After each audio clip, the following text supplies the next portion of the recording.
কপালভাতি প্রাণায়াম আপনারা সঠিকভাবে করতে কি করবেন। প্রথমে আপনারা একটি ধ্যানাসনে বসুন।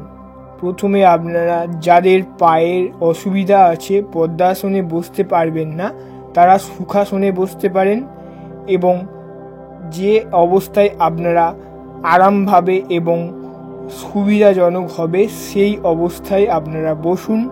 এবং আপনারা পদ্মাসন বা সুখাসন ছাড়াও যাদের হাঁটুতে বাতের ব্যথা ও হাঁটুতে দরদ ও কোনো ব্যথা রয়েছে তারা চেয়ারে বসেও করতে পারেন।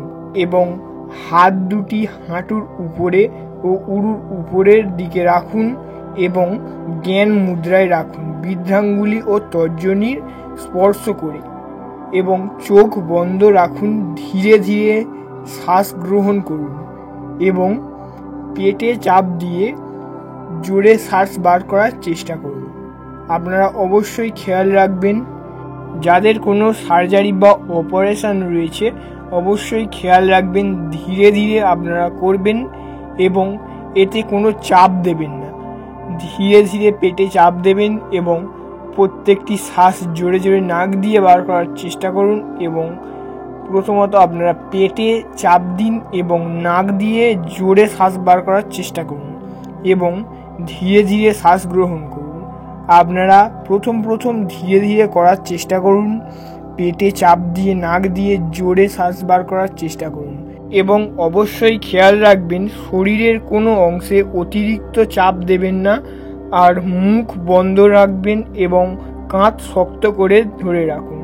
এবং প্রতিদিন কমপক্ষে যেমন 10 থেকে 15 বার করুন এবং ধীরে ধীরে সংখ্যা বাড়ানোর চেষ্টা করুন। যদি মাথা ঘোরা বা অন্য কোনো অস্থিরতা অনুভব করেন তৎক্ষণাৎ বন্ধ করুন।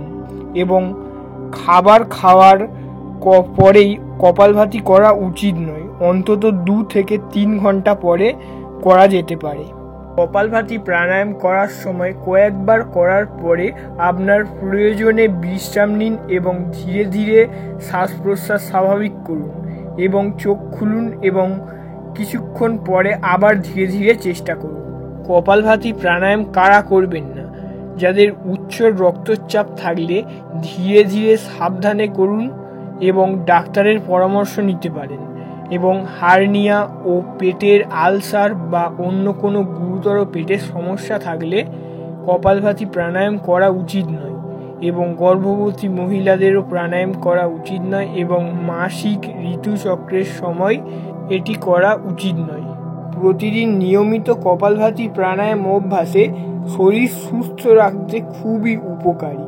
কপালভাতি প্রাণায়াম একটি শক্তিশালী শ্বাস প্রশ্বাসের ব্যায়াম যা শরীর ও মনের উপরে অনেক ইতিবাচক প্রভাব ফেলে।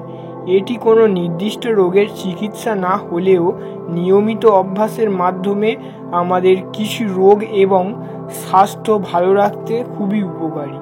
এবং শ্বাসকষ্ট ও ফুসফুসের সমস্যা দূর করতে সাহায্য করে। হাঁপানি, ব্রঙ্কাইটিস এবং অন্যান্য শ্বাসযন্ত্রের সমস্যার জন্য খুবই উপকারী। এবং হজমের সমস্যা দূর করতে গ্যাস, অম্বল ও কোষ্ঠকাঠিন্য এবং হজমের অন্যান্য সমস্যার খুবই উপকারী। এটি পেটের অঙ্গ প্রত্যঙ্গগুলিকে উদ্দীপিত করে এবং হজম প্রক্রিয়াকে উন্নত করে।